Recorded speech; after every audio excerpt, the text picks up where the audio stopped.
ಪ್ರಿಯ ವೀಕ್ಷಕರೇ, ನೀವು ಯಾವುದೇ ರೀತಿಯಾದ ಅಲ್ಲಿನ ತೊಂದರೆಯಿಂದ ಬಳಲುತ್ತಿದ್ದರೆ ಚಿಂತಿಸಬೇಡಿ.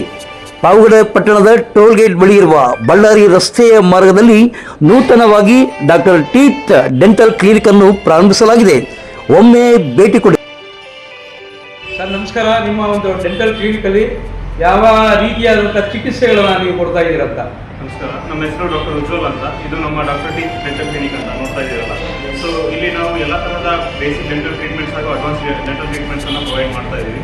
ಎಲ್ಲ basic checkups, x-ray dental checkup ಹಾಗೂ ಸಣ್ಣ ಪುಟ್ಟ ಫಿಟ್ಟಿಂಗ್ಸ್, ಹಲ್ಲು ತೆಗೆಯೋದಾಗಲಿ, ಡೆಂಟಲ್ ಇಂಪ್ಲಾಂಟ್ಸ್ ಆಗಲಿ ಪ್ರತಿಯೊಂದನ್ನು ನಾವಿಲ್ಲಿ ಪ್ರೊವೈಡ್ ಮಾಡ್ತಾ ಇದ್ದೀವಿ. ಅದರ ಜೊತೆಗೆ ಸಣ್ಣ ಮಕ್ಕಳ ಹಲ್ಲಿನ ಚಿಕಿತ್ಸೆ ಕೂಡ ಮಾಡಲಾಗುತ್ತೆ. ಸರ್ ಎಲ್ಲಿ ಬರುತ್ತೆ ಇದು ಅಡ್ರೆಸ್ ನಿಮ್ಮ ಕ್ಲಿನಿಕ್? ನಮ್ಮ ಡೆಂಟಲ್ ಕ್ಲಿನಿಕ್ ಬಂದುಬಿಟ್ಟು ತುಂಬ ಈಸಿಯಾಗಿ ಲೊಕೇಟ್ ಮಾಡ್ಬೋದು. ಟೋಲ್ ಗೇಟ್ ಸರ್ಕಲ್ ಗೊತ್ತಿದೆಯಲ್ಲ, ಅಲ್ಲಿ ರಾಘವೇಂದ್ರ ಬೇಕ್ರಿ ಅಂತಿದೆ. ಅದರ ಮೇಲೆ ಫಸ್ಟ್ ಅದೇ ಬಿಲ್ಡಿಂಗಲ್ಲಿ ಫಸ್ಟ್ ಫ್ಲೋರಲ್ಲೇ ನಮ್ಮ ಕ್ಲಿನಿಕ್ ಇದೆ.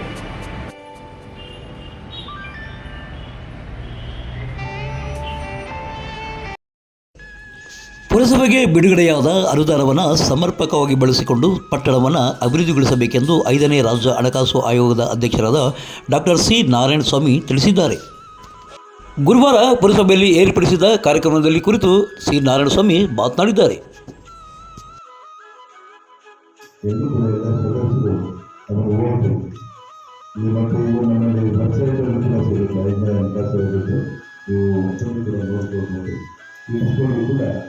ನಮ್ಮ ಹಣಕಾಸಿನ ಜವಾಬ್ದಾರಿಯಿದೆ, ನಮ್ಮ ಕೆಲಸ ಏನಿದೆ ಅನ್ನೋದನ್ನು ಸ್ವಲ್ಪ ನಿಮ್ಗೆ ಅರ್ಥ ಆಗ್ತದೆ ನೋಡಿದಾಗ.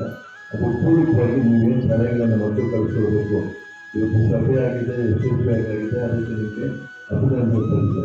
ಜೊತೆಗೆ ಮುಂದೆನೂ ಕೂಡ ಬೆಂಗಳೂರಿನಲ್ಲಿ ನಮ್ಮದು ಕಂಪ್ಯೂಟರ್ ನಂಬರಲ್ಲಿ ನಮ್ಮ ಕಾರ್ಯಾಲಯ ಇದೆ. ಯಾವುದೇ ಸಂದರ್ಭದಲ್ಲಿ ನಮ್ಮನ್ನು ಭೇಟಿ ಮಾಡೋದಕ್ಕೆ ಅವಕಾಶ. ಐಎಎಸ್ ಅಧಿಕಾರಿ ಹಾಗೂ 5ನೇ ಹಣಕಾಸು ಆಯೋಗದ ಸದಸ್ಯರಾದ ಮೊಹಮ್ಮದ್ ಸನಾವುಲ್ಲಾ ಮಾತನಾಡಿ, ಯಾವುದೇ ಸ್ಥಳೀಯ ಸಂಸ್ಥೆಗಳು ಕಂಪಲ್ಸರಿಯಾಗಿ ಸ್ಮಶಾನಕ್ಕೆ ಭೂಮಿಯನ್ನು ಕಾಯ್ದಿರಿಸಬೇಕೆಂದು ಸಭೆಯಲ್ಲಿ ತಿಳಿಸಿದ್ದಾರೆ.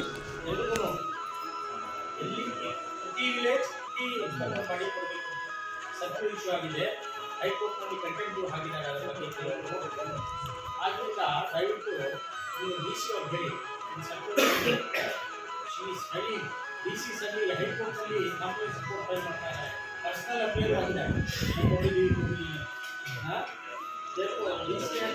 ಇಮಿಡಿಯೇಟ್ ಆಕ್ಷನ್ ಏನಿಲ್ಲ. ಸರ್ಕಾರ ಜಾಗ ಇದೆ, ರಿಸರ್ವ್ ಮಾಡಿ ಅಷ್ಟೇ, ದೊಡ್ಡೇನಿಲ್ಲ. ಗೌರ್ಮೆಂಟ್ ಗೊತ್ತಿಲ್ಲ. DC reserve that's all. Reserve for ದೇವ್ ಯಾರ್, ರಿಸರ್ವ್ ಫಾರ್ ದೇವ್ ಯಾರ್ ಅಷ್ಟೇ. ಸ್ವಲ್ಪ ನಿಮ್ಮ ಕಡೆಯಿಂದ ಒಂದು ಡಿಸಿ ಅವ್ರಿಗೆ ಹೇಳ್ರಿ, ಎಲ್ಲ ಅರ್ಬನ್ ಬಾಡೀಸ್ ಜನರಲ್ ಕಳಿಸಿ ಅವರು ಇದ್ದಾರೆ.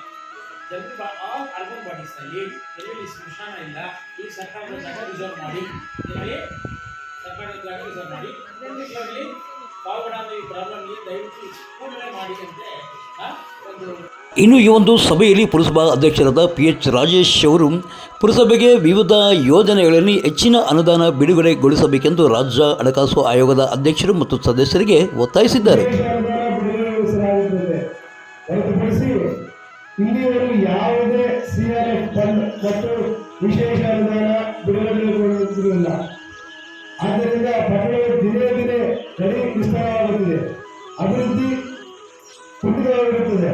ಹಾಗೂ ಬರುವ ಪುರಸಭೆ ಸ್ವಂತ ನಿಧಿಯಲ್ಲಿ ಪೌರ ಕಾರ್ಮಿಕರು, ನೀರು ಸರಬರಾಜು ಸಹಾಯಕರು, ಕಂಪ್ಯೂಟರ್ ಆಪರೇಟರ್, ವಾಹನ ಚಾಲಕರು ಊರುಗಳಿಗೆ ಹೊರಗುತ್ತಿಗೆ ಆಧಾರದ ಮೇಲೆ ನೇಮಿಸಿಕೊಂಡಿದ್ದು, ಸದನದವರಿಗೆ ಸಂಬಳ ಮತ್ತು ವಾಹನಗಳು ನಿರ್ವಹಣೆಗಳು ಮತ್ತು ಕಚೇರಿಯ ದೈನಂದಿನ ಕೆಲಸ ಕಾರ್ಯಗಳು ಪುರಸಭೆಯ ಆದಾಯವು ಸರಿಹೊಂದಿರುತ್ತದೆ. ಪಟ್ಟಣದ ಅಭಿವೃದ್ಧಿಗೆ ಹಣ ಕಾಯ್ದಿರಿಸಲು ಸಾಧ್ಯವಾಗುತ್ತಿರಲಿಲ್ಲ.